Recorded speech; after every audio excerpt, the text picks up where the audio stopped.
साबिक वज़ीर-ए-आज़म पाकिस्तान इमरान खान ने जो कुछ भी कहा था पीएमएलएन के बारे में और पीपल्स पार्टी के बारे में वो दुरुस्त साबित हो रहा है। ऐसे कि वो बार बार कहते थे कि ये नूरा कुश्ती करते हैं, साबित हुआ। वो बार बार कहते थे एक सिक्के के दो रुख हैं, दुरुस्त साबित हुआ।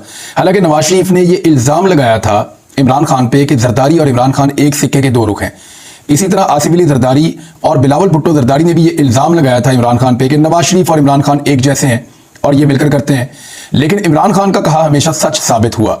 अभी बिलावल भुट्टो जरदारी ने एक शिकवा भी किया थोड़े दिन पहले मीडिया से बात करते हुए चलते चलते। उन्होंने कहा कि इमरान खान को तो कहा था लेकिन वो तो बात करने के लिए तैयार नहीं है। तो ये बात सच साबित हो गई कि इमरान खान ने कहा था कि ये दोनों इकट्ठे हैं, एक जैसे हैं, इन्होंने बंदर बांट की हुई है, ये बारी बारी पाकिस्तान की हुक्मरानी करते हैं, इन्होंने सूबे भी आपस में बांटे हुए हैं। यानी खैबर पख्तूनख्वा जो है वो इनके कंट्रोल से निकल गया, लेकिन इन्होंने पंजाब को और सिंध को बांटा हुआ है। पंजाब पीएमएलएन के पास रहेगा, सिंध पीपल्स पार्टी के पास जाएगा और बारी बारी ये वफाक के अंदर अपनी हुकूमत बनाएंगे।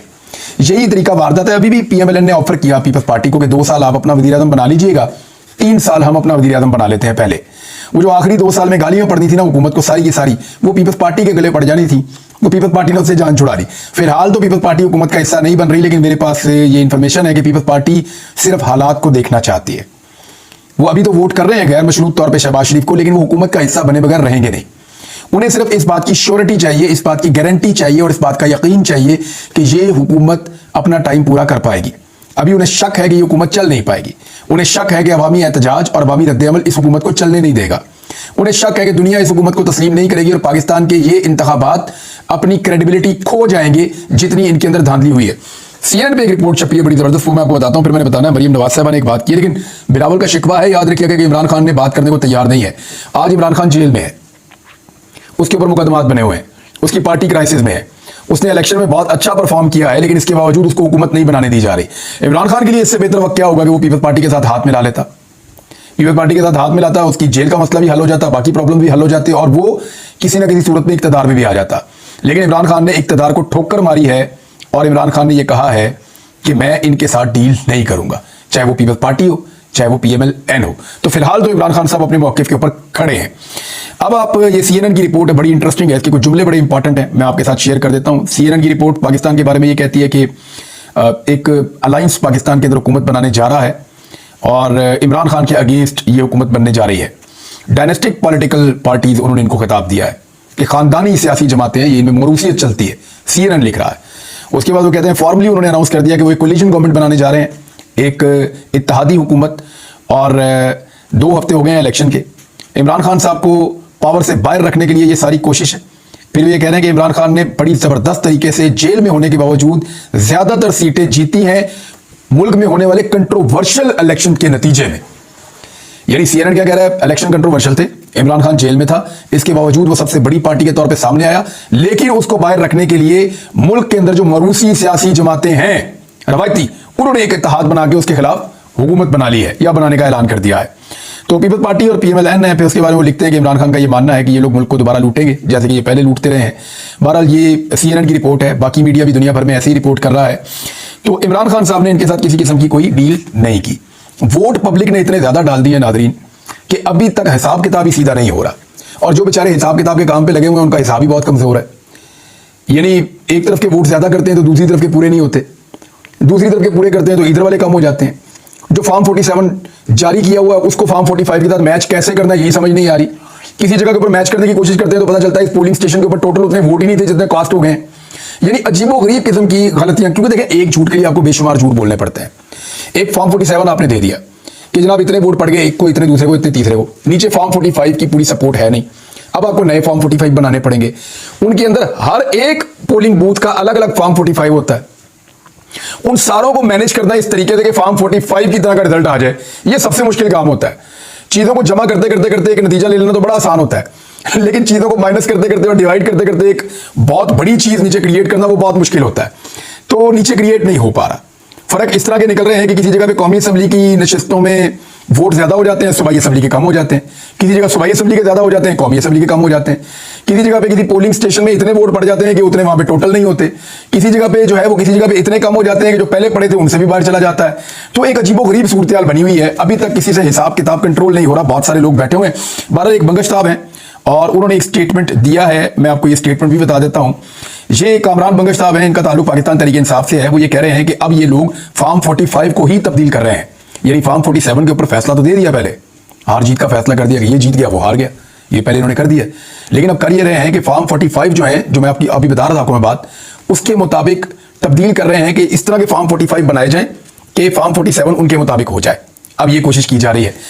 अब इसमें बंगश साहब जो सबूत पेश कर रहे हैं वो क्या कह रहे हैं, दावा है उनका, वो कह रहे हैं मैंने इलेक्शन कमीशन के ऑफिस में देखा कि बोरियां बंद पड़ी हुई हैं और फॉर्म 45 वहां फेंके हुए हैं। मैंने डीआरओ से पूछा कि ये क्या है, तो उसने कहा कि ये जाया है। ये न्यूज कॉन्फ्रेंस के अंदर उन्होंने एक इल्जाम लगाया है कामरान बंगश साहब ने। वो कह रहे हैं जी फॉर्म 45 अब ये लोग तब्दील कर रहे हैं और उनको तब्दील करने के बाद एक लीगल जवाब बनाएंगे कि जनाब असली फॉर्म 45 ये है, जो इनके पास है वो असली नहीं है, लिहाजा ये नतीजा जो हमने बनाया ये ठीक है। ये काम एक दिन में भी हो सकता था, लेकिन क्योंकि काम बड़ा लंबा है तो 2 हफ्ते होने को हैं और काम अभी तक मुकम्मल नहीं हो सका। मरियम नवाज साहबा ने एक स्टेटमेंट दिया है, उस स्टेटमेंट में मैं चाहूंगा जरूर बात करें, मेरा बड़ा फेवरेट टॉपिक है। उन्होंने कहा कि करप्शन मेरी रेड लाइन है। ये मरियम नवाज ने कहा है, ये आप याद रखिएगा, करप्शन मेरी रेड लाइन है, ये मरियम नवाज ने कहा है। तो मैं ये रेड लाइन याद दिलाता रहूंगा जब तक मरियम नवाज इस सीट के ऊपर विराजमान रहेंगी, क्योंकि देखिए पहली खातून वज़ीर आला आ रही हैं पंजाब में, वेलकम, लेकिन चोरी के वोटों से आ रही हैं। ये वोट इनको पड़े नहीं है, इनके आदाद शुमार मैं आपके साथ शेयर कर दूंगा, लेकिन मरियम नवाज से कुछ चीजें जो है वो मैं डिस्कस कर दूं। उन्होंने कहा करप्शन मेरी रेड लाइन है। अब जिसकी रेड लाइन करप्शन होना, तो कम से कम उसको ये पता होना चाहिए कि उसके वालिद ने एवनफील्ड अपार्टमेंट्स कैसे बनाए, उसको ये पता होना चाहिए कि पनामा का जवाब क्या है, उसको ये जरूर मालूम होना चाहिए कि उसके चचा और उसके चचा के खानदान के अकाउंटों के अंदर करोड़ों अरबों रुपए कैसे आए। उसे कम से कम ये पता होना चाहिए कि चपरासियों के और ड्राइवरों के अकाउंटों के अंदर अरबों रुपए कैसे आए। जिसकी करप्शन रेड लाइन होना, उसे पता होना चाहिए कि कैलबरी फाउंट जो है उसके आने से पहले उसके अंदर एक पेपर छाप देना, वो भी एक करप्शन है। उसे पता होना चाहिए कि इंग्लैंड तो क्या पाकिस्तान में कहां कहां उनकी कौन कौन सी प्रॉपर्टी है। जिसकी करप्शन रेड लाइन होना, उसे पता होना चाहिए कि हुदैबिया में क्या हुआ था, अल तौफीक में क्या हुआ था, अल अजीजिया में क्या हुआ था और पनामा में क्या हुआ था। यानी इस खानदान की जो करप्शन की कहानियां ना, वो पाकिस्तान के अंदर नहीं पूरी दुनिया के अंदर छपी हैं और दुनिया में कहीं भी ये किसी को भी झूठा साबित नहीं कर सके आज तक। लिहाजा करप्शन को अपनी रेड लाइन कहने से पहले अपने खानदान की तारीख को देखना चाहिए था कि कहां कहां पे इनके ऊपर करप्शन के कौन कौन से एलिगेशंस हैं जो सिर्फ टेक्निकल बुनियादों के ऊपर रिजॉल्व हुए हैं। यानी कोई एक भी ऐसा केस नहीं है जिसमें शरीफ खानदान के बारे में यह कहा गया हो कि ये बेगुनाह है, इनके ऊपर करप्शन का ये इल्जाम बिल्कुल झूठा था, इस इल्जाम से इनको बाइज्जत बरी किया जाता है और ये वो सबूत है शरीफ खानदान के जिनकी बुनियाद के ऊपर इनके ऊपर अब ये एलिगेशन एग्जिस्ट नहीं करता।